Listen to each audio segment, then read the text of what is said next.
Why Meghan Markle and Prince Harry's brand is totally off base. Greetings from Royal Family-led my channel. The perception of Meghan Markle and Prince Harry has always been their primary issue. Despite having very little actual power or influence, Markle established herself as an early social media influencer long before she wed into the British royal family. Harry experienced the exact opposite, though. He was adored by the British populace for his ginger hair and cheeky personality, but he didn't realize that his family and position were the only things that really mattered to him. Thank you. Please subscribe to my channel. During their brief but drama-filled visit to New York City this week, the couple's obliviousness to royal protocol was on full display. Gloria Steinem, whose own sense of perception is obviously fading despite decades of playing both the identity and media games, presented Markle with the Women of Vision Award while she was in town to accept it. The evening started off as usual Sussex fare, celebrity-filled and starry. The pair claimed to have had a relentless paparazzi pursuit, lasting over 2 hours, through Manhattan on the way home from the event. This pursuit resulted in numerous near collisions involving other drivers on the road, pedestrians, and 2 NYPD officers, the couple said.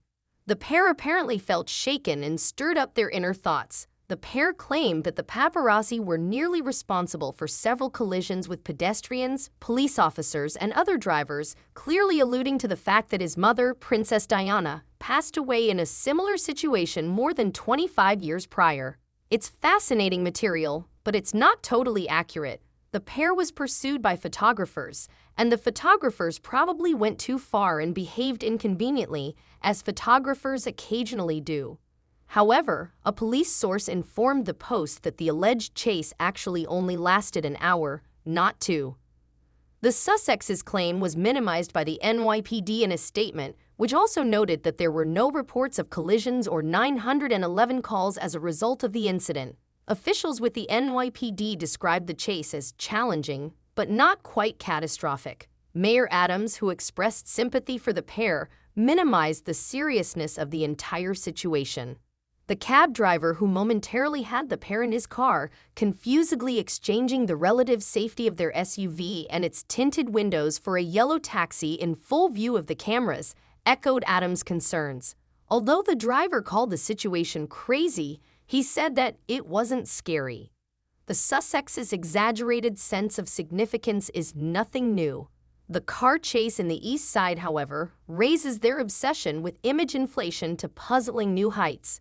Instead of claiming they were involved in a near-catastrophic car chase at the hands of a ring of highly aggressive paparazzi, the couple could have simply claimed they were being pursued by photographers, and it was uncomfortable. In that case, they wouldn't have made headlines on morning shows, social media, and countless newspapers. But perhaps that's the key. In the end, the Sussexes' problem with warped vision is as much about how they see the world as it is about how they believe the world sees them. The Sussexes, who claim to want solitude but arrange photo ops and public therapy sessions, did what they do best by adding outlandish claims and dramatic language to their ordeal: overstate, obfuscate, and enrage. Nothing makes Harry and Meghan happier than to stir up trouble, but when they're looking for sympathy, their extravagant Oprah interview, that Netflix series, and the Duke's biography Spare haven't elicited much more than skepticism. They ought to have been wiser by now, but it is obvious why they are not. Harry and Meghan are the perfect prey because they see the world as victims. The paparazzi, the press, the British public, and the royal family are all on their trail, particularly when it comes to race. I share Meghan's dual heritage, and when I found out I was going to become a father, the first thing I worried about was the skin tone of my unborn child. How am I not? Color has played a significant role in the lives of the majority of mixed-race people, including Markle, for as long as we can remember. I'm sure Markle also pondered the potential future of her son, as well as Harry's family and perhaps her own. But instead of dismissing this as innocent curiosity about skin tone, the pair presented it as a problem and suggested to Oprah that Harry's family members were racist. Perhaps the best course of action would have been to just attribute it to unconscious bias, as the Duke later put it in his memoir.